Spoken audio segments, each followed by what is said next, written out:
pon carbón ardiente e incienso en ellos ante el Señor. El hombre que el Señor elija será el que sea santo. Los levitas han ido demasiado lejos.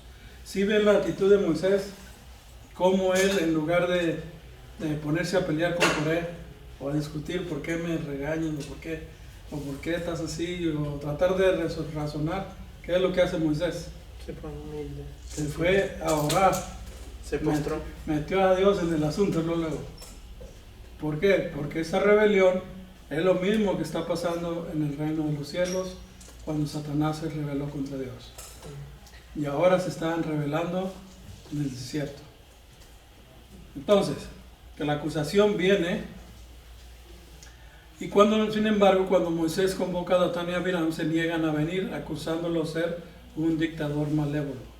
Esa es otra cosa. Falso testimonio. El otro, el que tiene la culpa, siempre le va a echar la culpa al otro. Nunca va a decir que nosotros somos los malos. Siempre van a poner a la otra gente en mal. Entonces, cuando alguien hable mal de ti, estás haciendo algo bien. ¿Ok? Cuando tú hablas algo mal de alguien, estás haciendo algo mal. Estás en el otro bando. Ahora, con ira Moisés le dice al Señor, no aceptes ofrenda de grano, no le des, he quitado ni un burro, no le he hecho nada malo a ninguno de ellos. Números 16:15. La actitud que tenía Moisés es la misma actitud de Abraham. ¿Se recuerdan cuando conquistó la guerra que le ganó a los 5 reyes en Sodoma y Gomorra y le dio al rey todas las cosas y no le pidió nada de dinero? No vaya a ser que digan que tú me bendijiste, le dice al rey. No quiero nada, nomás las personas y listo.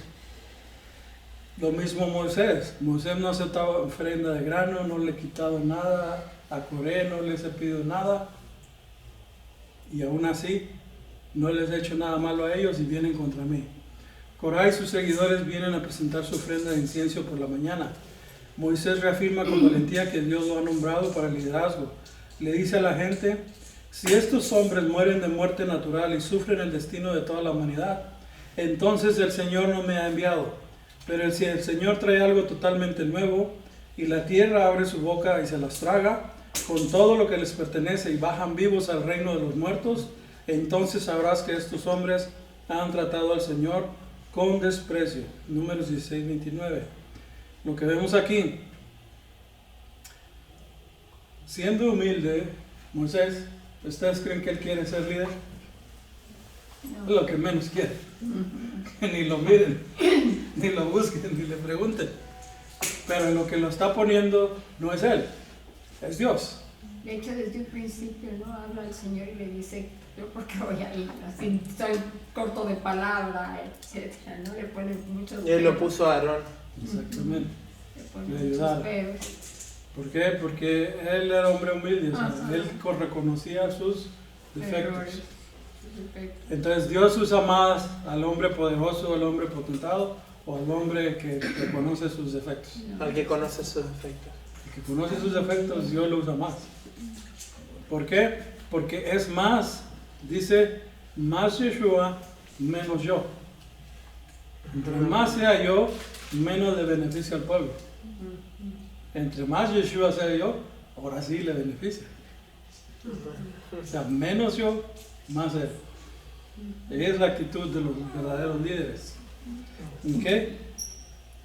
Muy bien, se presentan con los candeleros y ahora dice la palabra números 16:33, bajaron vivos a la tumba con todo lo que poseían, la tierra se cerró sobre ellos y perecieron y se fueron de la comunidad. Ahí es el infierno, ¿no?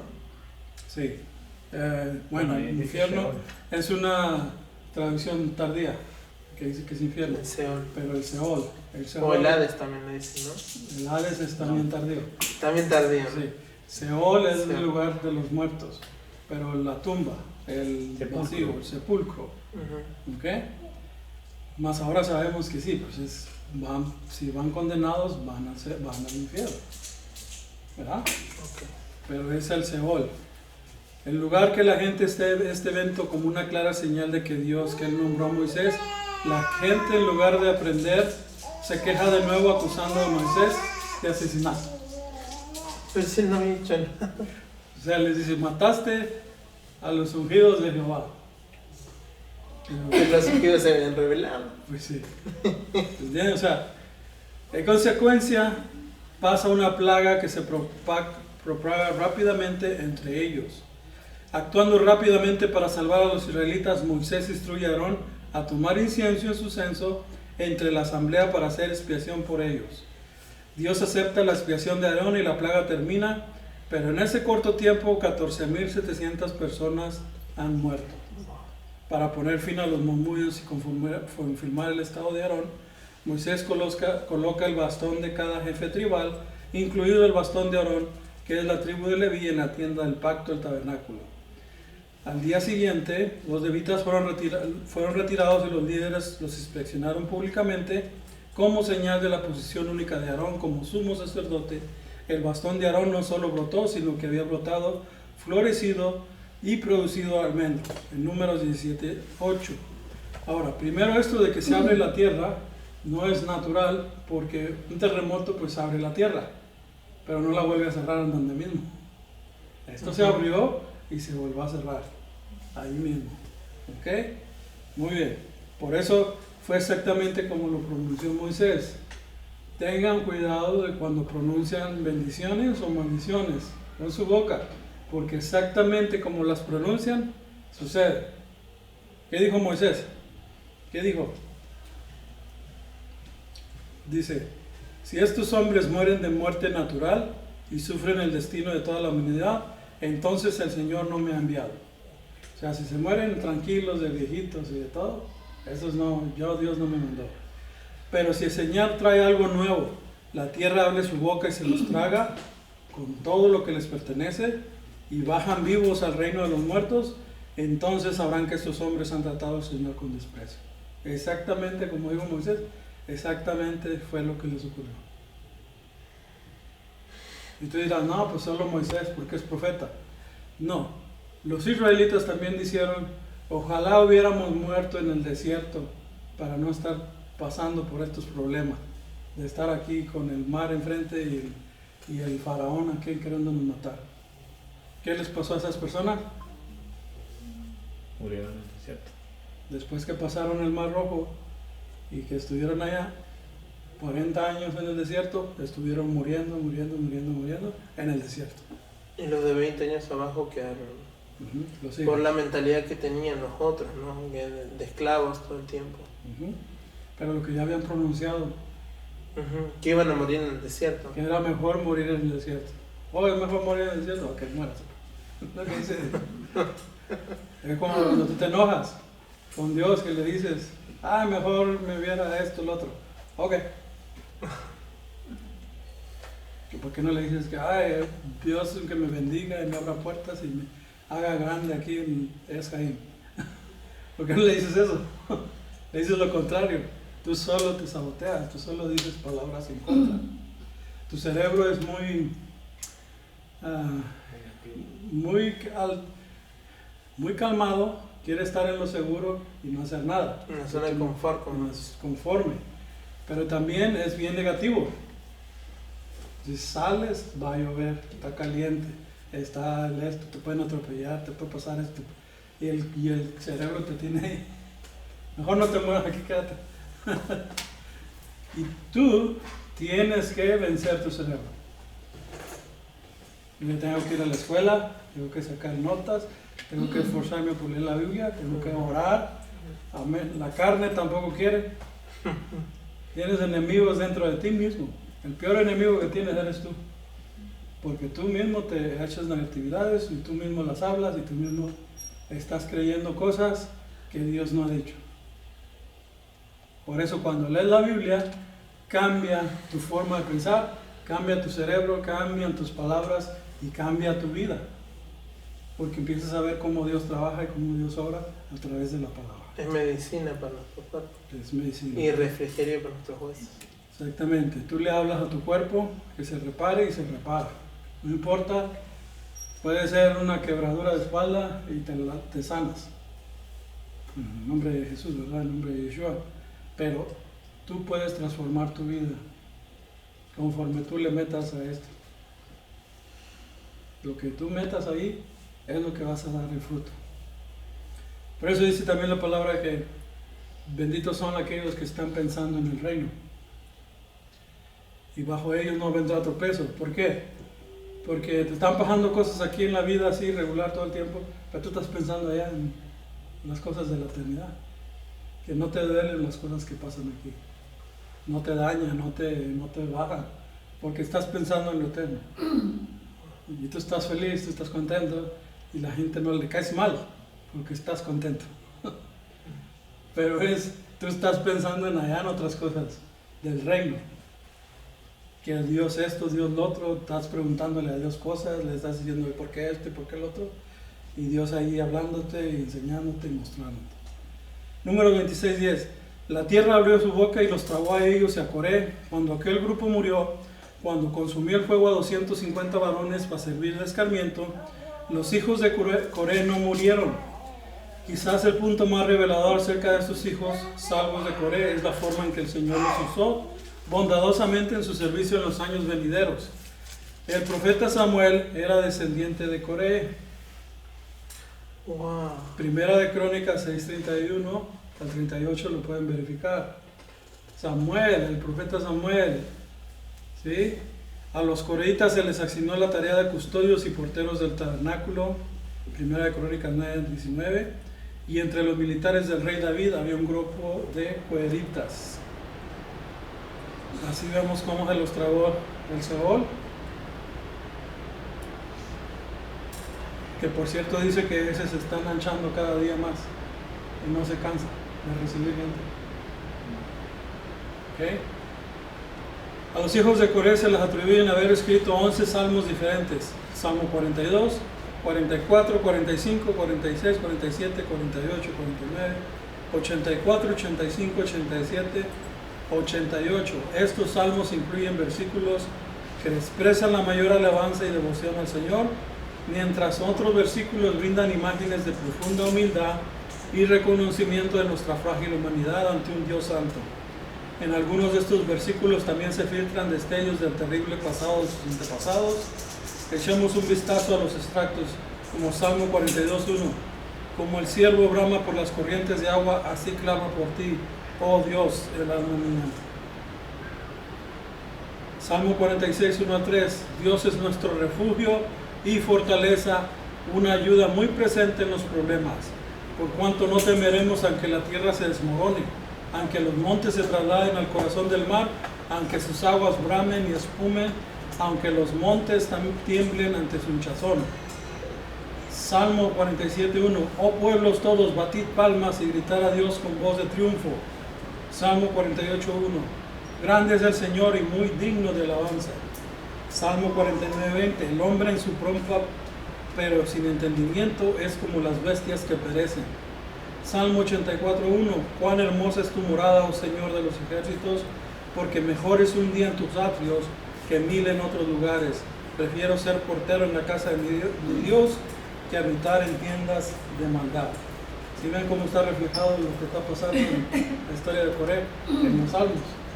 Los mismos descendientes, hijos de Coré. Salmo 87:3. Se dicen cosas gloriosas de ti, oh ciudad de Dios. Salmo 88. El humilde grito expresado a lo largo de este salmo suena claramente con una dolorosa comprensión de los pecados de sus antepasados. Algunas creen que este salmo fue el ejemplo más claro de la agonía interna que el Mesías soportó en la cruz. Al saber más sobre los hijos de Coré, cuando leo este salmo nuevamente, escucho el lamento de la historia de su vida en estos gritos conmovedores. Hay 4 lecciones importantes que aprender de los hijos de Coré en la Biblia. La devoción a Dios a pesar de los fracasos familiares. Estos hombres eran devotos del Señor y dice, no tenemos que caminar en los pecados de nuestro pasado y nuestros antepasados. Mi padre pecó, mi abuelo pecó, y yo no tengo que seguir los mismos ejemplos. Desgraciadamente muchas veces se pasan los hábitos de los padres a los hijos y los hijos a los hijos, como el ser borracho, el ser drogadicto, fumar, el ser mal hablado, y todo eso viene Yeshua a quebrantar. ¿Cómo? Teniendo devoción a Dios. Dios es misericordioso con quienes lo buscan. La obediencia en las pequeñas tareas dadas por Dios. Cuando esta historia comenzó en Números 16, Moisés dijo: ¿os parece poco que nunca nos consideremos demasiado grandes para hacer las pequeñas cosas que Dios nos ha pedido? Porque es un privilegio y un honor ser incluido en su reino y en la obra de su reino, sin importar la visibilidad o los elogios. ¿Por qué ellos pensaban de esa manera? Porque ellos nomás tienen que cuidar la puerta. Ahí pónganse en la puerta, y luego el que sigue, y luego el otro, y luego el otro. Y ya era todo lo que tenía que hacer. Y era poco, pero era un privilegio poder estar ahí en la puerta. La autoridad ahí deteniendo quién entra, quién no. Entonces se les hacía poco. Pero esa era la obediencia, lo que tenían que hacer, la humildad. Aunque se menciona de pasada en otras escrituras, los nombres individuales de los hijos de Coré no se enumeran en los salmos. Llevaron el vergonzoso nombre de sus antepasados y vivieron su humilde reverencia y recuerdo ante Dios y los demás. Uno solo puede preguntarse si mantuvieron este nombre en primer plano para mantenerse justo ante nuestro santo Dios. Ahora, el asombro ante Dios. Los hijos de Coré demostraron asombro por la santidad y el poder de Dios, como se expresa en su servicio al Señor en el templo y sus imágenes poéticas que perduran como legado en los salmos. Bueno, una pregunta, eso ahorita que usted lo menciona, conectándolo con lo que decía respecto a pedirle a Adonai que, ¿por qué no más bien cambiar las palabras y pedirle que, no me acuerdo las palabras que usó, pero que nos ensanchen, etzaim, etcétera? En su caso personal y en pues relacionándolo con este texto, o sea, ¿cómo cree usted que uno en la práctica distingue el que Dios me ha puesto a cuidar la puerta versus Dios me quiere, no sé, en el servicio dentro del templo o dentro de la tienda de reunión, versus estoy cómodo aquí en la puerta? O sea, ¿cómo distingo yo que es mandato del Señor? Correcto. ¿Cómo distingue uno en la práctica? ¿Qué herramientas tenemos como creyentes para distinguir en la práctica que estoy en la zona de confort versus ahí es donde Dios me puso? Siempre el Espíritu Santo te va a decir: dale para acá, dale para allá. ¿Verdad? En tus oraciones también vas a tener otro llamado.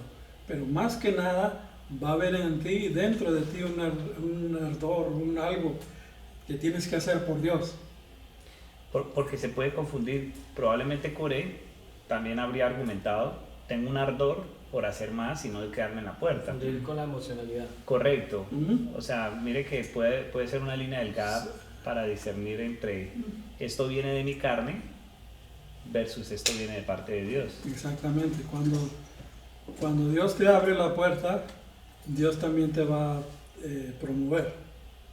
Dios no te va a dejar así al aire. Porque cuando tú lo haces por tus propios medios, luego Dios empieza a cerrarte puertas. Y tú las empiezas a ver, ¿no? No me está funcionando, no está funcionando, no está funcionando, ¿qué está pasando? Soy yo. Estoy haciendo algo que Dios no quiere que haga. Entonces, cuando te mueves para donde Dios se mueve, entonces empiezan a abrir las puertas bien fácil. Yo creo que también es lo que usted decía al principio, ¿no? El propósito con el que se hacen las cosas. Porque, digamos, Coré pudo haber sentido ese ardor y ese furor, pero el propósito era ganar poder, era ganar fama. Ser visible. Entonces, versus yo creo que una herramienta puede ser también el con qué ánimo, con qué propósito lo estoy haciendo, si es para la gloria de Dios o es para mi gloria. Entonces, todo lo que lleve, y uno tiene que, obviamente, como usted dice, en oración delante de Dios, con su Ruach HaKodesh, distinguir y hacerse la pregunta: bueno, ¿esto lo hago con qué ánimo? ¿Lo hago para la gloria de Dios o lo hago porque voy a subir un video y quiero tener más likes? ¿O lo hago para que ganar nombre porque sí, pero no con el ánimo correcto? Exacto. Entonces... Exacto. Solo Dios te va a abrir las puertas que te tiene que abrir y cerrar donde te tiene que cerrar. Porque entonces yo batallé mucho para poder dar esta clase. Porque no la trataba de dar aquí, la trataba de dar en la iglesia cristiana. Cuando la di, no, pues que me ponen a dar acerca de, creo que era la Pascua, algo así, o algún pequeño, algo así, y pues yo me extendí, ¿verdad? De agarré desde Moisés, y luego que Yeshua es el cumplimiento, y luego que venga Apocalipsis, vuelve a salir otra vez la Pascua, vuelve a salir el Señor coronado, que fue sacrificado. Y todos, oh, wow, no, bien, bravo. Y el pastor viene luego, me tumba lo que dije. No, eso ya pasó, que no tiene que ser. Ok. La gente le gustó más mi predicación y ya no le hacían caso al pastor. Y la gente se estaba dividiendo. Entonces yo, en lugar de levantar esa iglesia, ¿qué estaba haciendo? Dividiéndola. ¿Qué tuve que hacer? Salir y entregarse en la mano de Dios. Con todo mi dolor en mi corazón, pero no puedo ir a predicar a otro lado y quitarle el poder al pastor, porque es el pastor de las ovejas. Les enseñe bien o mal, ese no es el problema. El problema es que yo no era el pastor ahí, yo nomás era una enseñanza, eran enseñanzas. Pero estaba haciendo más daño que beneficio. Fue invitado ahí, ¿no? Fue invitado a ese lugar. ¿Sí? Entonces, siendo sabio, siendo humilde, si no hubiera sido humilde, ¿qué hubiera hecho? Yo tengo la razón. Haber seguido ahí, órale, y no, síganme a mí, y pasó la hora del culto, ¿verdad? Pero ¿dónde está la humildad, pues? ¿Dónde está lo que estoy predicando? No se puede. Debes de ser sabio, y ahí es como dice, ¿cómo discernir? Pues ahí se va a ver la división luego que estás provocando por todos lados. Claro, y si usted quiere alimentar su ego y si usted quiere ganar fama, pues usted se mantiene en tener la razón, por mucho que la tenga. Claro. Pero cuando usted sabe que las ovejas son de Dios y no son suyas, y que esas ovejas han sido dadas a esa persona, y que todo lo que se tiene que hacer es para gloria a Dios, usted dice, bueno, yo creo que me retiro. O sea, excelente ejemplo. Exactamente. No, pues luego me fui a otra vez. Me fui a la Bautista. Ah, no, pero usted va a regalar. Yo quería enseñar. Ya hay un patrón. Yo quería, Dios, yo quiero, por mis propios medios. Dios no divide, Dios siempre suma y multiplica, no divide, ni resta. La Bautista tampoco.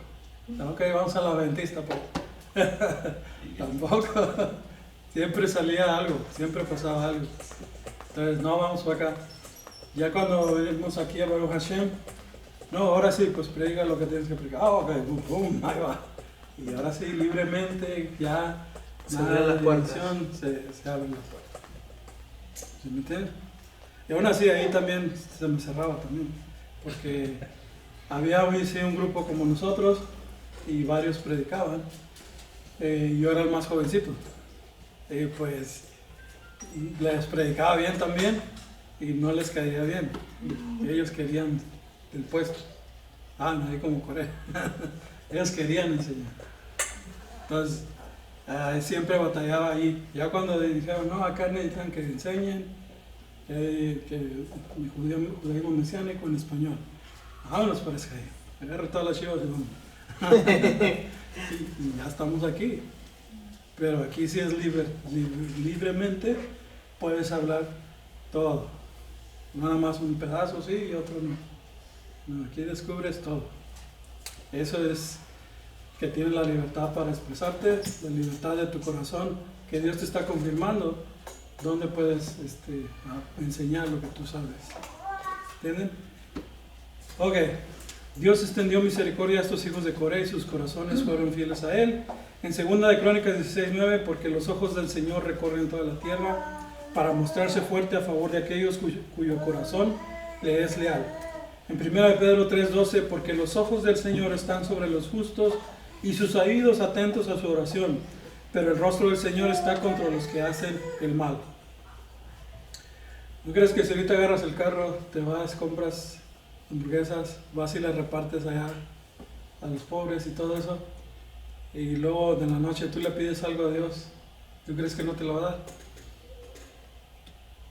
Amén. ¿Va que sí? Amén. Pues ahí dice, sus oídos están atentos a la oración de los justos. ¿Qué es justicia? Hacer el bien al prójimo. Mas sin embargo está en contra de los que hacen el mal. Es más, ni escucha la oración de los que no llegan ni al techo, porque está haciendo bien hartas cosas. Muy bien. Ahora sí. Mate Harón para. Vamos a ver.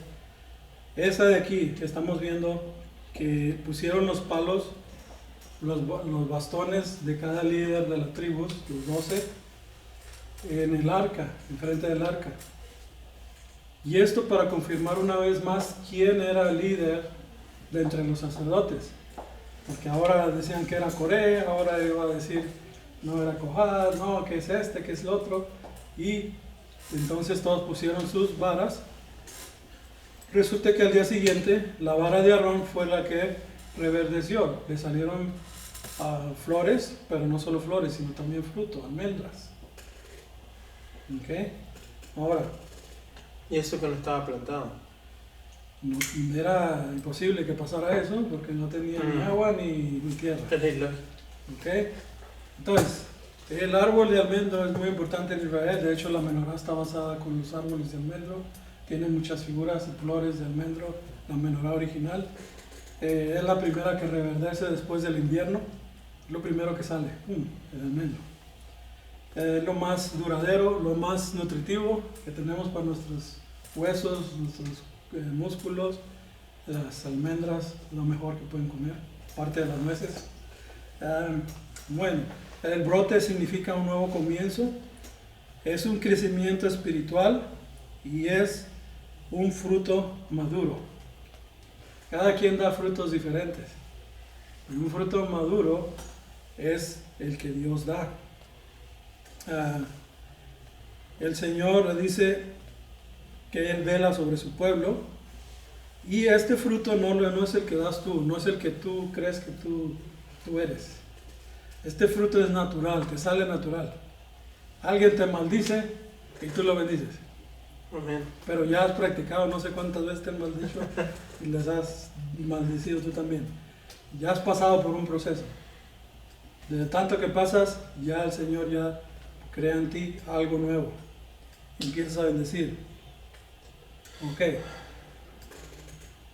Dios vigila su palabra para cumplirla, para que se establezca y Él mismo la perfecciona. Ya no viene nadie más a hacer su obra. ¿Se imaginan ustedes? Dios Padre hablando en toda la Biblia, no, que hagan esto, hagan lo otro, hagan aquello. Luego viene Yeshua, muere, nos enseña el camino, Él es la verdad y la vida y todo eso. Y luego dice Dios, ok, les voy a mandar el Ruach HaKodesh, pero ahora ustedes lo van a hacer, el reino de Dios. Ya no es el Padre, ya no es el Hijo, ya es el Ruach, nosotros. Ahora nos toca a nosotros, que estamos defectuosos, que tenemos muchas fallas, somos pecadores, hacer el reino de Dios. Ser los representantes del Señor. Entonces, ¿cómo Dios se atreve a usarnos a nosotros, algo defectuoso, para hacer algo tan sagrado? Nosotros seguramente íbamos a fallar. ¿Sí o no? Sí. Pero como no soy yo el que la está haciendo la obra, si no es Él, no va a fallar por ningún lado. Se va a cumplir y va a florecer igual como el almendro. Y va a dar el fruto que tiene que dar. Si yo mandé la palabra para que hiciera lo que yo tenía que hacer. ¿Ok? Aarón, la palabra Aarón, también Aarón Kodesh, es el arca del pacto. De hecho, el arca se escribe igual. Aarón. ¿Ok? Vemos Aarón, Aarón, Aarón, por todos lados. La palabra es lo que tiene en el hebreo. Depende de qué lugar está hablando, utiliza la misma palabra una y otra vez. Y va a decir Aarón, Aar, la montaña, va a decir la arca, va a decir Aarón, va a estar siempre con eso. En Noé, está usando Noé, que es el que trae descanso, y lo dice, y traerá descanso a nuestras almas, y descansó el arca, y descansó, siempre va a estar usando la palabra. En Adán, en el principio, Dios creó al hombre, Adán, y de la Adama, de la tierra, y usó al Adán para que sobrepoblara toda la Adama, toda la tierra. Siempre está usando una palabra clave en cada texto. Por eso Yeshua se llama Yeshua, porque esta es mi salvación, y la utiliza en todos lados. El nombre del hombre escrito en los planos palos mostraba que era el original, pero el crecimiento en varias etapas de madurez también prueba que nadie había cortado una rama del almendro y la había puesto en su lugar. A veces las tribus se llaman shebatim, que también significa rama flexible, una unidad al árbol. A veces se les llama matot, que significa palo duro cortado del árbol, o tribus. Aunque es obvio que las ramas están vivas, flexibles y crecen cuando todavía están unidas al árbol y obtienen su forma de él y de sus raíces, cabe señalar que al ser injertados nosotros también debemos de permanecer conectados al árbol de la vida. En nuestro caso este es el Mesías Yeshua, para poder seguir vivos y crecer. ¿Se acuerdan del olivo silvestre injertado en el buen olivo? Sí. Sí, y que quitó unas ramas de Pero los por judíos menos. para poder meter a una a las naciones.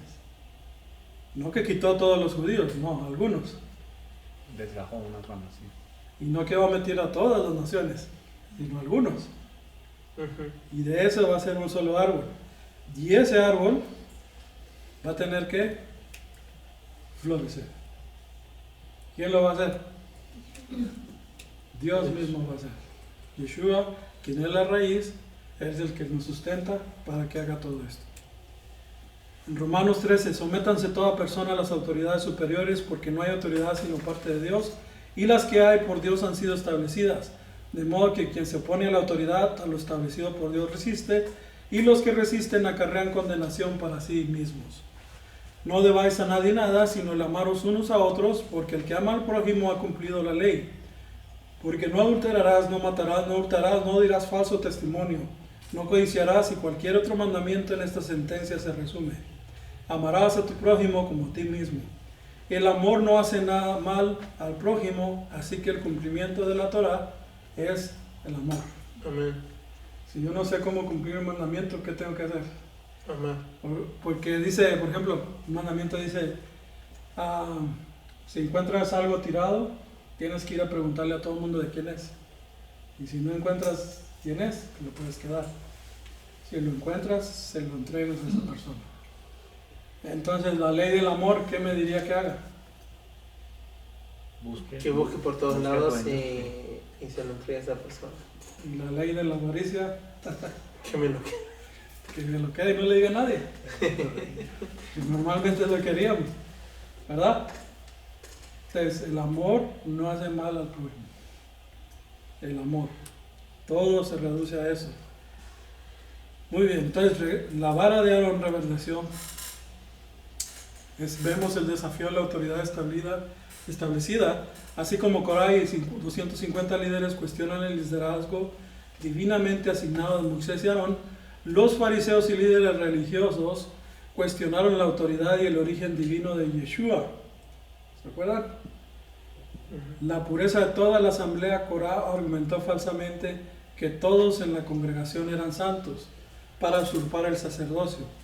En el Nuevo Testamento, Yeshua es reconocido como el único sumo sacerdote legítimo según el orden de Melech Tzadik, el rey justo. Y se advierte en Judas 1:11, quienes rechazan el señorío de Yeshua caen en el mismo error y rebelión de Coré. Todo para aquel que no cree en Yeshua, aunque está en contra de Yeshua, está haciendo un Coré igualmente. Aunque hable de Dios, aunque enseñe en Dios, aunque enseñe mandamientos, aunque enseñe lo que enseñe, y esté en contra de Yeshua, es un Coré. Y va para donde mismo, si no se arrepiente. Okay. Aarón se pone entre la muerte, la vida y la muerte. Bueno, la mediación y la intercesión, cuando Dios juzga la rebelión de Coré y una plaga azotó al pueblo, Moisés y Aarón se interpusieron entre los vivos y los muertos para detenerla. En Números 16:46. Esto es visto como una tipología de Yeshua, quien se interpuso entre la humanidad y el juicio divino definitivo a través de su sacrificio. Es decir, que Dios ya venía con toda esta plaga a matar a toda la humanidad. ¿Y quién se puso en medio? Yeshua. Yeshua se puso en medio, de pie entre los muertos y los vivos, para que la plaga fuera destruida. La muerte se extendía entre el pueblo, y cuando se puso él entre los vivos y los muertos, separó la plaga con incienso y oración la plaga se detuvo. Yeshua, ¿qué está haciendo en estos momentos? Intercediendo por los santos, por Jaime. ¿Cómo la regas, Jaime? ¿Verdad? Él sigue orando por nosotros para poder llegar a la meta. ¿Ok? Esto nos habla de la misericordia, la intercesión de Yeshua. El único que nos puede salvar y redimir de la muerte es el Señor mismo. Yeshua aparece en esta porción en múltiples figuras proféticas. Como Aarón que intercede por el pueblo, se coloca entre la muerte y la vida y detiene la destrucción. Hay un solo Elohim y un solo mediador. Primera de Timoteo 2:5. La vara florecida también apunta a Yeshua. Lo que parecía muerto recibe vida. Yo soy la resurrección y la vida. Juan 11:25. Contemplamos a Yeshua en manifestación visible del Eterno, hablando salvación e intercesión para su pueblo. El Rey Mesías Yeshua es el que intercede por nosotros, pero la vara florecida habla acerca de la resurrección, para validar quién era el verdadero sumo sacerdote, el Cohen Gadol, escogido por el Eterno tras la rebelión. Los bastones de los líderes fueron colocados en el tabernáculo. La vara de oro floreció y dio almendras. En Números 17, en la fe, esto es un paralelo de Yeshua. La muerte de su cuerpo físico, seguida por su resurrección, valida su designación como el sumo sacerdote eterno. Esto también tiene que hablar con nosotros. ¿Por qué dice Dios que tenemos que ir al bautismo? Tenemos que morir a nosotros y cargar nuestra cruz. ¿Para qué creen que van a usar ustedes la cruz? ¿Para qué los doy, Yeshua? Para morir. Para morir, ¿verdad? Y nosotros también tenemos que morir. Morir a nuestro yo. Dice que tienes que agarrar la carne, agarrar tu carne y clavarla ahí en esa cruz. Cada vez que te invita a pecar, vete a clavar esa carne. Para eso es la cruz. Para matar tu carne, tu tentación. Lo que te llama la atención. Para eso es la cruz, para morir. Pero después de que muera, ese palo que está ahí todo muerto, va a dar fruto. Va a reverdecer como la vara de oro. Va a resucitar. Y va a traer el fruto. ¿Ok? Así Yeshua nos libra de la muerte. Judas 1:5. Mas quiero recordarnos, ya que una vez lo habéis sabido, que el Señor, habiendo salvado al pueblo sacándolo de Egipto, después destruyó a los que no creyeron. No obstante, de la misma manera también estos soñadores mancillan la carne, rechazan la autoridad y blasfeman de las potestades superiores. Pero estos blasfeman de cuantas cosas no conocen, y en las que por naturaleza conocen, se corrompen como animales irracionales. Está hablando de gente que ya conoce a Dios, sale de Egipto, son salvados, pero siguen blasfemando en contra de la autoridad, potestades superiores, blasfeman de todas las cosas que ni conocen. Como esos que dicen que, no, pues los judíos ya están desechados, nosotros somos el nuevo Israel. No. Blasfemias, ¿entiendes? Que nosotros somos el pueblo elegido de Dios, y ya no. Blasfemias. O sea, puras, hablan cosas rechazando la autoridad, lo que Dios estableció. Porque si Dios desechaba al pueblo judío, pues a nosotros ¿qué? Más fácil. Pero Dios no ha rechazado a su pueblo, por lo cual tampoco nos ha desechado a nosotros. Ahora, dice, hay de ellos porque han seguido el camino de Caín y se lanzaron por lucro en el error de Balaam y perecieron en la contradicción de Coré. Estos son manchas en vuestros agapes, que comiendo impúdicamente con vosotros se apacientan a sí mismos, nubes sin agua llevadas de acá para allá por los vientos, árboles otoñales sin fruto. ¿Qué quiere decir? Estas son manchas en sus agapes.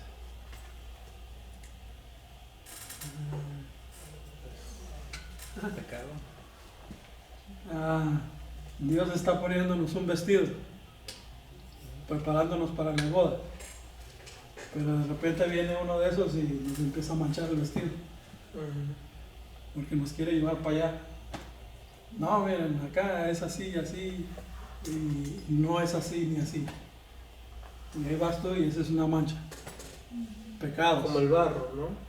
Pecados, te llevan a otra dirección, te llevan a otro lugar que no es vida, es muerte, y te contaminas de sus enseñanzas. Dice, el camino de Caín, Dios ve a Abel venir ante él como un pecador arrepentido y necesitado de un Salvador, agradeciendo a Dios por aceptar el sacrificio de animales como un sustituto de su propia vida. Dios vio a Caín venir ante él como un pecador arrogante que pensó que era lo suficientemente bueno para estar ante un Dios santo, porque no había cometido un pecado digno de muerte. El corazón de Caín no estaba bien con Dios, por lo tanto su ofrenda no era aceptable para Dios, por lo tanto tampoco era su adoración a Dios. Entonces, ¿cuál era el problema de Caín y Abel? Los dos trajeron ofrenda a Dios. Uno traía el cordero y el otro traía... Lo trucho. Lo que no sirve. No, sí traía lo que Dios pidió también. Lo que traía la siembra. No, el primer fruto de la siembra.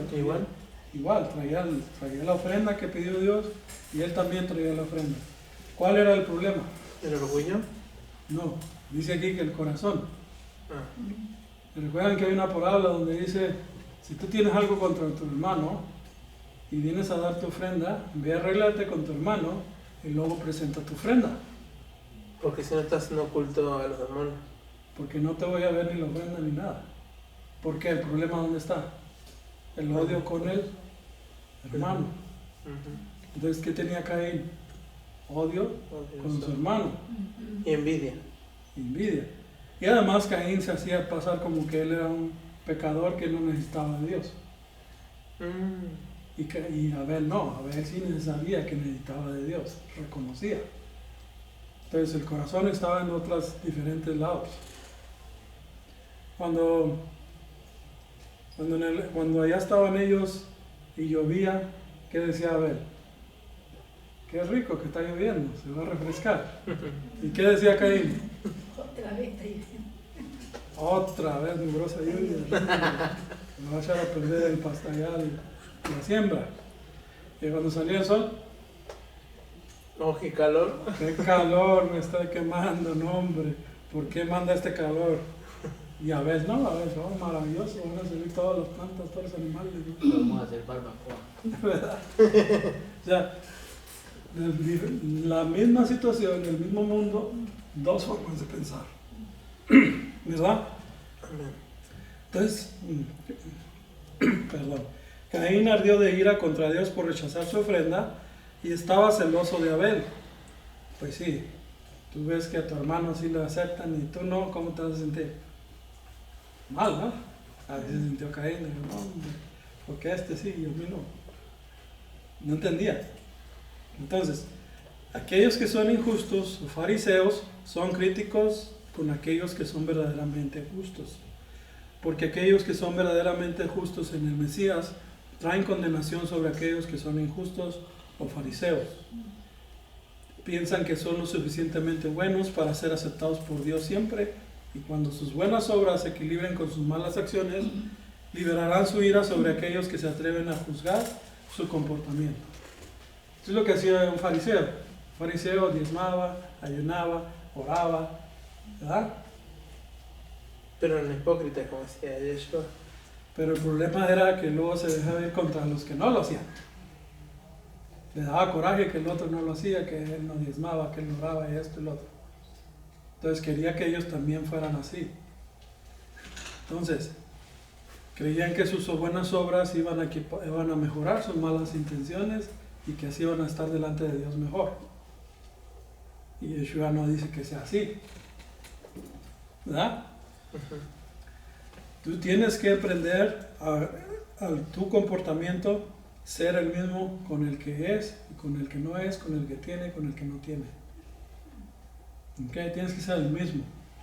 Eres el mismo aquí en la sinagoga y en tu trabajo, en la calle, donde vayas, En la casa. en la casa, donde sea que estés, tienes que ser el mismo. Porque si hay, por un lado eres un bueno y por el otro lado andas haciendo males y por el otro lado quién sabe qué andas haciendo, todo eso no te va a llevar a ningún lugar. Lo que tienes que hacer es arrepentirte y siempre depender de Dios y saber que el Señor es un Dios santo. No le llegamos ni al desatar las agujas, dice las cuerdas o calzadas. Sí, así es. No podemos hacerlo. porque Él es muy santo. El más blanco es más puro, Él es más puro que el blanco. Entonces tenemos el sacrificio de Caín y Abel. Entonces hay mucha gente que es como Caín. No te dice que te odia, pero te mira mal. ¿Ok? No te dice que no te ama, pero habla mal de ti. Dios mismo fue el primer predicador, pastor o evangelista que le pidió a Caín que examinara su propia vida, de acuerdo con la palabra de Dios, y que viera el resultado final de sus elecciones de vida. Dios mismo llamó a Caín a la confesión y al arrepentimiento. Si Caín se arrepintiera de su pecado, Dios quitaría esa ira y amargura de su corazón y lo llenaría con su gozo. Si Caín no se arrepiente, su ira concebirá y producirá el pecado contra su hermano y vivirá el resto de su vida en una batalla constante con el poder del pecado.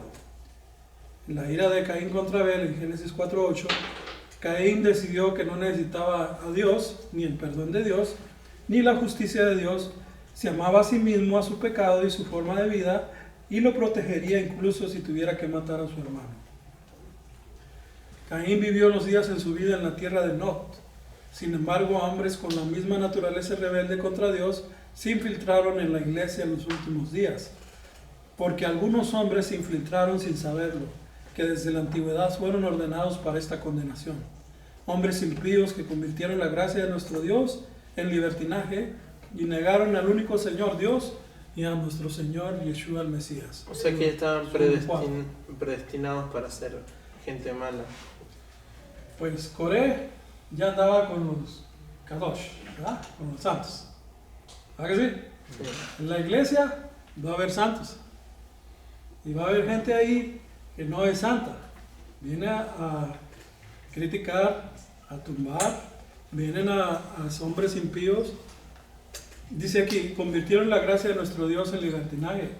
Te vienen a predicar algo que, pues como estamos en la gracia, pues podemos hacer de todo y como quiera Dios nos perdona. Y no es así, porque Te si dan no sería un libertinaje, abuso. te dan libertinaje, te dan libertad de hacer lo que tú quieras. Dios puede hacer sí lo que tú quieras, pero no todo te conviene, porque todavía puedes caer en maldición, ¿sí?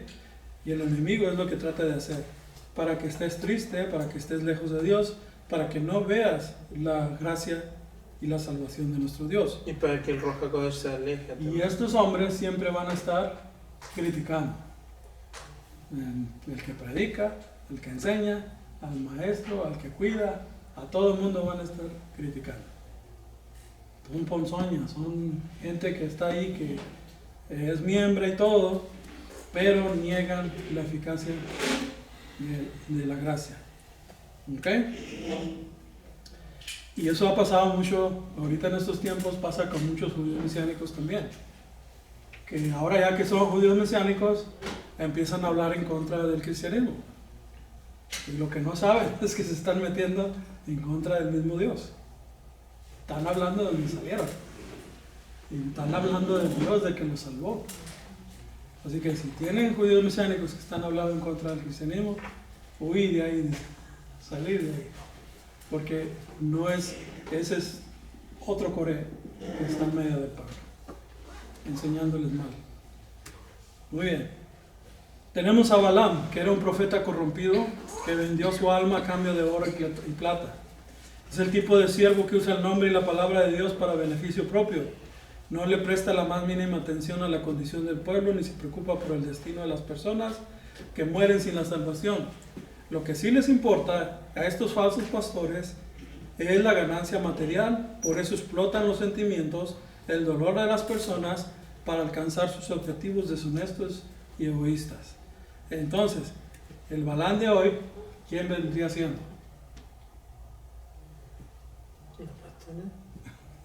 Alguien que te pide dinero, que nunca te da, y siempre te está pidiendo y usando la palabra de Dios. No hay otros que lo hacen, solo unos. ¿Ok? Ese tipo de persona es un Balaam. ¿Ok?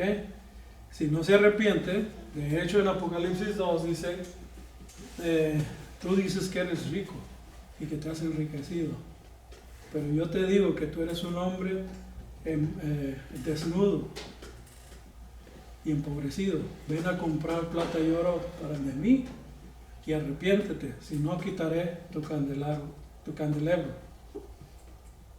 de ti. Entonces si le quita la luz, ¿qué va a pasar con esa persona? Está en oscuridad, en tinieblas. ¿Va a terminar dónde? Junto con Coré, ¿verdad? En el Seol. Si no se arrepiente. Son personas que piensan en dame, y yo no sé ustedes, pero yo voy a comer bien esta noche. Porque esas personas así son. Tienen la mejor casa, el mejor carro, el mejor ministerio, el más grande, tienen todas estas cosas, pero están guiando al mundo por el camino de Balaam. Ahora tenemos a Coré, que rechazó la autoridad de Dios que estaba sobre Moisés. Ese mismo espíritu de rebelión ha sido visto en muchos que se levantan contra las autoridades espirituales constituidas por Dios. Como Coré intentó corromper a otros con su orgullo y vanidad, así ocurre con muchos que han salido por todo este mundo a esparcir su veneno mortífero, que han destruido muchas vidas. No podemos olvidarnos del que el principio de Satanás fue la vanidad y el orgullo, por eso se rebeló contra Dios. Eso es de Coré. El problema con ellos es que no se quedan con su enseñanza, se la transmiten a otros y los arrastran al error. Una falsa doctrina. Ese es el problema. Lo mismo pasó en el reino de los cielos. Coré se hizo la rebelión, Satanás hizo una rebelión en los cielos. El Satanás quería una exaltación para sí mismo, Coré quería ser exaltado a sí mismo. La rebelión fue por celos a Moisés. La rebelión de Satanás fue por celos a Dios. Quería el trono. Imagina. Conspiró contra otros con 250. Satanás conspiró contra otros ángeles. Un tercio de los ángeles. Fundó acusaciones. También Satanás decía, es que Dios esto, es que Dios lo otro. Dios no les quiere dar esto, no les quiere dar lo otro. Causó divisiones. En el caso de Satanás, divisiones. Así que cuando vean a un hermanito ahí que esté criticando, que esté con celos de Jaime, ¿por qué nomás predica ese? ¿Por qué el todo? ¿Por qué ese hermanito trae algo de Coré? Y se tiene que arrepentir. ¿Okay? Y puede causar una división. Aquí se divide porque le llegan a creer a algunos. ¿Sí? Son tan convincentes que... bueno. La palabra murmurar en hebreo es motzira y significa sacar maldad por la boca. Curiosamente viene de la misma raíz que el término metzorá, que significa leproso. Lo que quiere decir que el que habla mal de su prójimo es un leproso espiritual. No lo ves por fuera, no lo ves en su carne, pero lo ves en su forma de hablar.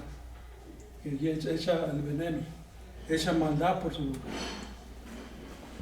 Muy bien, vemos aquí cómo salió fuego y quemó a los hijos de Aarón.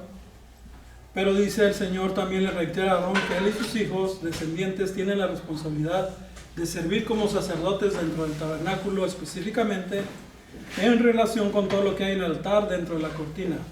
Te doy el servicio del sacerdocio como regalo, dice. Números 18:7. Los hombres del resto de la tribu de Leví fueron dados a Aarón como regalo. También tiene una gran responsabilidad. El Señor instruye a Aarón, son responsables ante ti y deben realizar todos los deberes de la tienda, pero no deben de acercarse a los muebles del santuario o del altar. De lo contrario, también ellos, como tú, moriréis. Números 18:3. Dios deja muy claras sus intenciones a los israelitas cuando designa a un hombre para un servicio específico para su gloria. Protegerá ese nombramiento. En la Haftará de Coré, la parte profética de la lectura, el tema de la rebelión contra el liderazgo instituido por Dios continúa. El pueblo de Israel se rebela contra Adonai exigiendo un rey terrenal en lugar de los profetas y jueces que el Señor había enviado para guiarlos. Como el profeta Samuel, que tomó sus súplicas por un rey como un ataque directo a su capacidad de liderazgo y carácter. Aún Samuel es un descendiente de Corá. Las palabras de Samuel se hacen eco de la respuesta de Moisés cuando el pueblo desafió su liderazgo. Dios le enfatiza a Samuel que no debe tomar su rechazo como algo personal, ya que en realidad están rechazando el liderazgo divino del Señor de Israel. Sin embargo, Dios elige un rey terrenal para Israel, Saúl, a pesar de que no estaba de acuerdo con su voluntad perfecta, para confirmar esta palabra. Samuel pide a Dios que llueva y truenos, y el Señor envió truenos y lluvia ese día, y el pueblo temía mucho al Señor y a Samuel. 1 Samuel 12:18.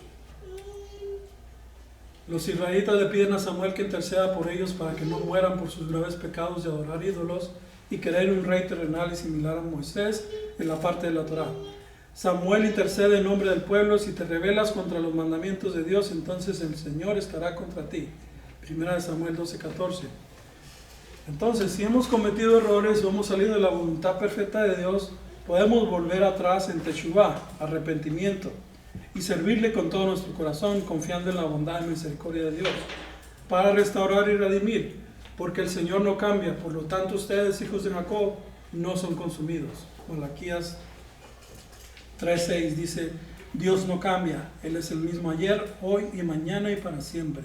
También en Hebreos 13:8. Entonces, siempre el arrepentimiento es bueno.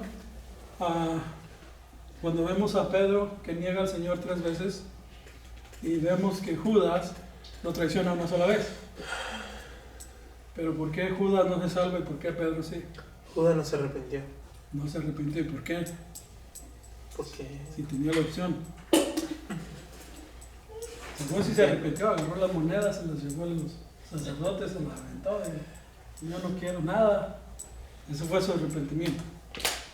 ¿Verdad? Si él se arrepentía, ¿no? Entiendo que, no sé si él se arrepentía, no haría lo que hizo, ¿no? Yo digo, ¿no? ¿Qué dice?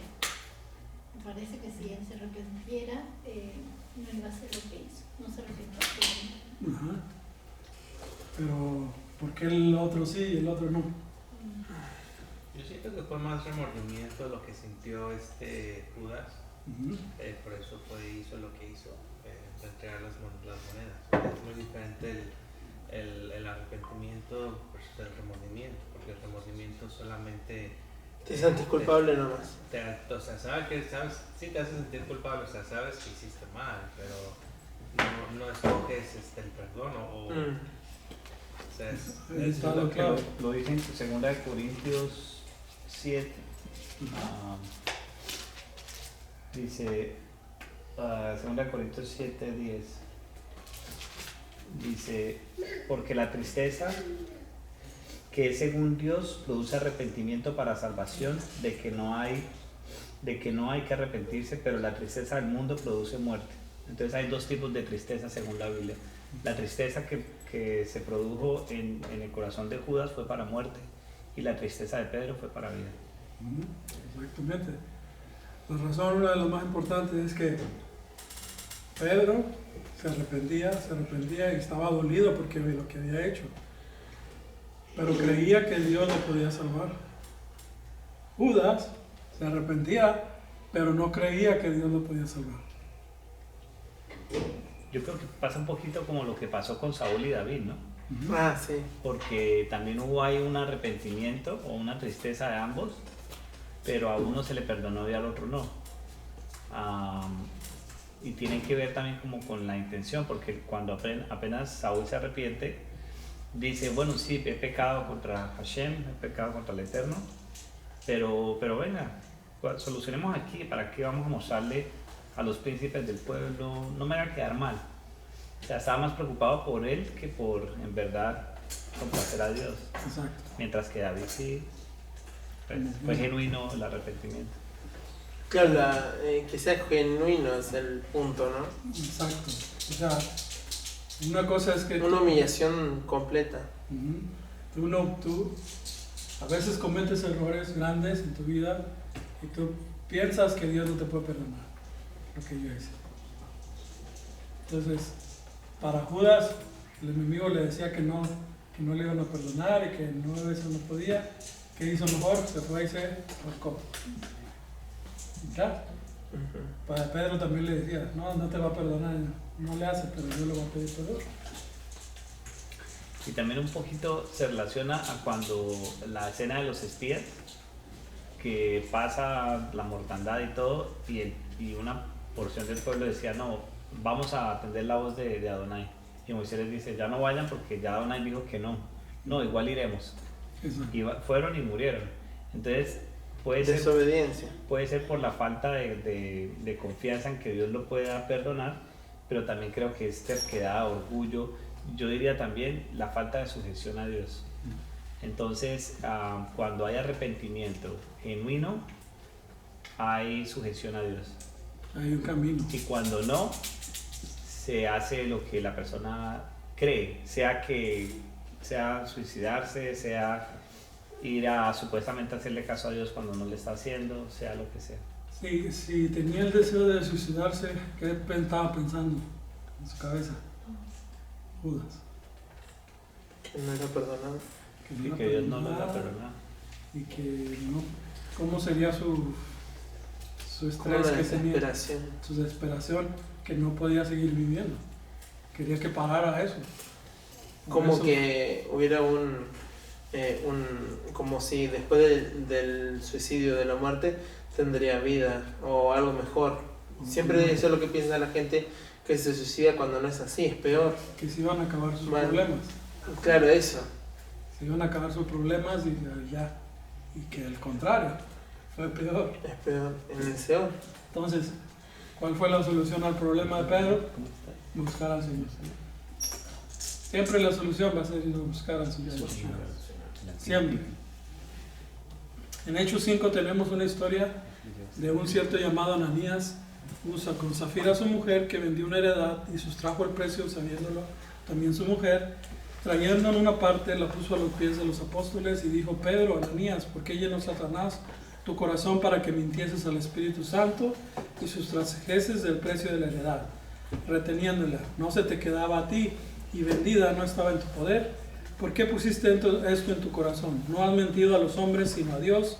Y al oír Ananías estas palabras, cayó, expiró, y vino un gran temor sobre todos los que oyeron. Y levantándose los jóvenes, lo envolvieron y sacándolo lo sepultaron. Pasado un lapso como de 3 horas, sucedió que entró su mujer, no sabiendo lo que había acontecido. Entonces Pedro le dijo: dime, ¿bendice tanto la heredad? Y ella dijo: sí, en tanto. Y Pedro le dijo: porque conveniste en tentar al Espíritu del Señor. He aquí la puerta de los pies de los que han sepultado a tu marido, te sacarán a ti.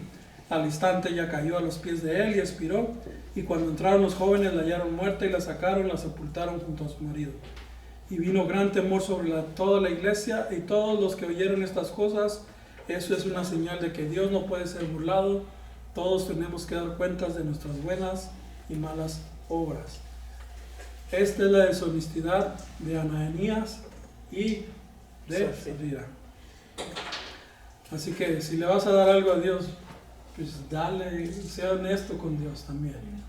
Muchas veces en tus oraciones no eres honesto, no eres sincero y no te cumple, no pasa, no contesta la oración. Porque no eres sincero. Dile la neta, la verdad. Señor, me siento mal, me siento esto, lo otro, pero ayúdame, muéstrame, enséñame o dame una idea. Sé honesto. Estás frustrado, enojado, triste, como estés, pero sé honesto con Dios. Amén. Y eso es lo que gratifica al Señor. Es lo que quiere. Él no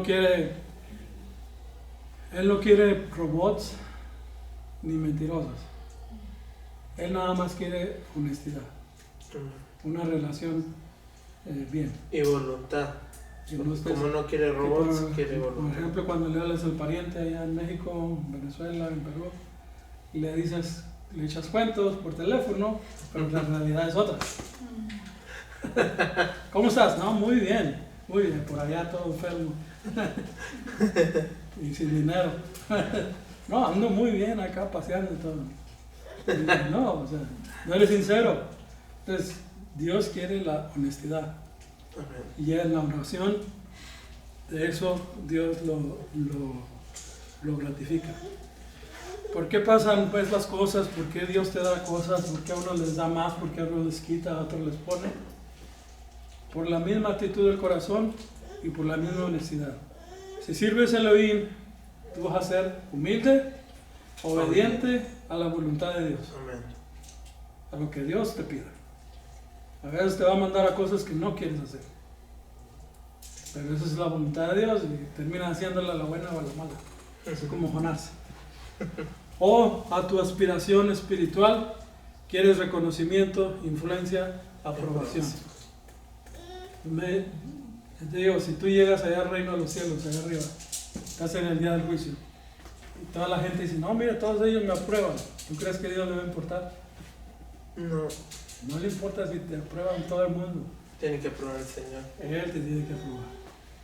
Y para Él es lo que busca, es la humildad. Servirle a Él. Humildad. Para servir a Él hay que ser humildes, porque uno que es orgulloso no va a querer hacer nada. Y ya te toca lavar los trastes. Ah, no. ¿Cómo que yo lo haces? Toca barrer. Por humildad. En el hogar, en la iglesia, donde sea. Muy bien. Ahí en el trabajo me pusieron a limpiar los vidrios. Tienen todo un montón de mujeres. Y me ponen a mí. Dije, ¿qué hago? No voy, estoy limpiando, hasta las mujeres me querían ayudar. No se preocupe, yo y los dejé bien limpios. Y ya. ¿Por qué? Porque es la humildad, la sujeción, el agradecimiento, y los jefes ven. Toda la gente vio. Pero ahí estaba yo, tallando. ¿Entienden? O sea, no hay por qué decir que no. El servicio así es. Los hijos de Dios sirven. Los hijos del maligno no sirven para nada. ¿Por qué no fuiste a la escuela? Es que no se me pegaba no le echaba ganas. ¿Por qué no trabajas? No encuentro. ¿Por qué no he limpiado? No hay tiempo. No sirve. Siempre una excusa. Ve a evangelizar. No, me da pena. Invita gente. No quieren venir. Y bueno, entonces, ¿qué hacen? Viendo tele, jugando juegos, haciendo de todo menos el reino ni nada. No sirve para nada. Entonces los hijos de Dios sirven aquí, allá, al otro. Y dice el que quiera ser grande que le sirva a todos. Y es el que más sirve. ¿Ok? Entonces si quieres ver un hijo de Dios, ve al que anda sirviendo. Examinémonos a nosotros mismos y pongamos nuestras vidas delante de Dios por su gracia antes de que llegue el gran día terrible del Señor. En ese día la curación y la libertad se derramará con gran alegría sobre aquellos que veneran su nombre. Seguro que se acerca el día, se quemará como un horno. Todos los arrogantes y todos los malhechores serán como rastrojos, y ese día que se avecina les prenderá fuego, dice el Señor Todopoderoso. Pero a ti que veneras mi nombre, el sol de la justicia se levantará con sanación en sus alas, y saldrás y saltarás como terneros liberados del puesto. Malaquías 4:1-2. Cuando venga Dios, va a venir con todo el espíritu de venganza, ¿verdad? ¿Qué es lo que viene? Vengarse de todos los males que están pasando en la tierra. Mientras todos se van a ir a esconder debajo de las piedras, tú y yo, ¿qué vamos a ir a hacer? Con el Señor. Vamos a ir a correr hacia allá donde viene. A esperarlo, a abrazarlo, a llevarlo.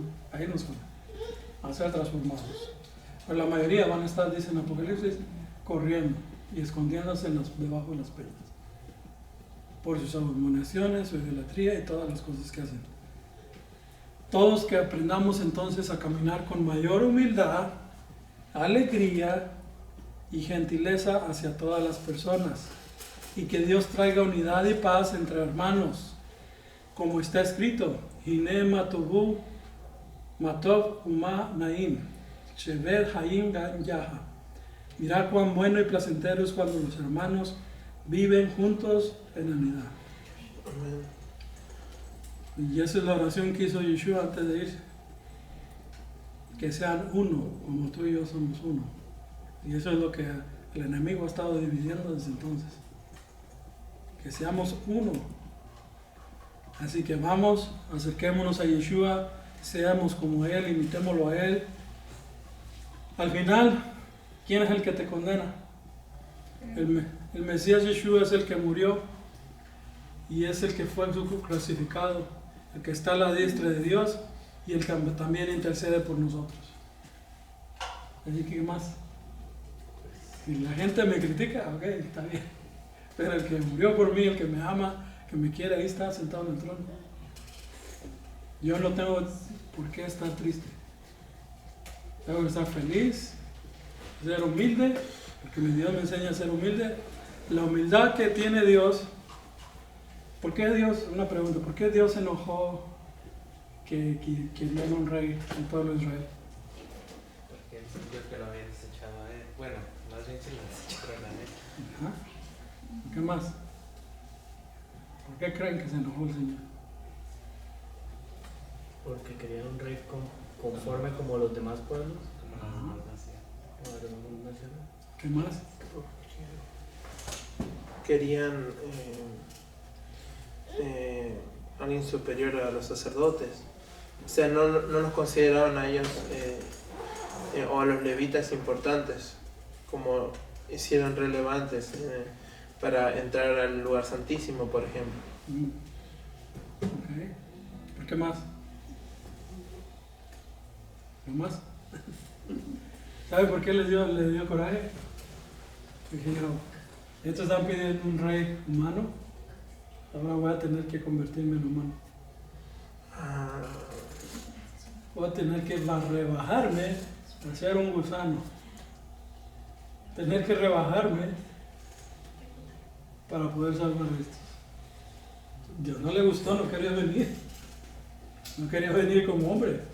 Pero al final dice que se agradó de todos los que dio, que sobrevivieron, que viven gracias a su sacrificio. En Isaías 53 al final dice, y se alegró de toda su descendencia, de todos los que creyeron. O sea, se enojó, pero vino. Y después se alegra, se contenta. Así que el Señor viene, pero Por su novia. Pero no vino Diokis. Ya que está haciendo toda la creación y ya que está haciendo todas las cosas, pues hay que hacer la novia del Señor para compartir todas las glorias que el Señor tiene. Todo lo que creó, todo lo que hizo y todo lo que es, para poder compartirlo con alguien. Y ha elegido a nosotros los testarudos, cabezones que a veces ni ponemos atención de ir a orar o de buscar su presencia. Y dice, yo sabía, los que dice, los perdono, los amo, los quiero y vengo pronto. Así que seamos como la actitud de Yeshua, la actitud de Esteban, la actitud de Moisés, la actitud de todos ellos, no como Coré, no como Balán, no como todo este otro tipo de personas, sino aprendamos humildad, gentileza y el amor de Dios y andar como Yeshua andó. Y esa es la parashá de esta semana de Coré. Chao, chao.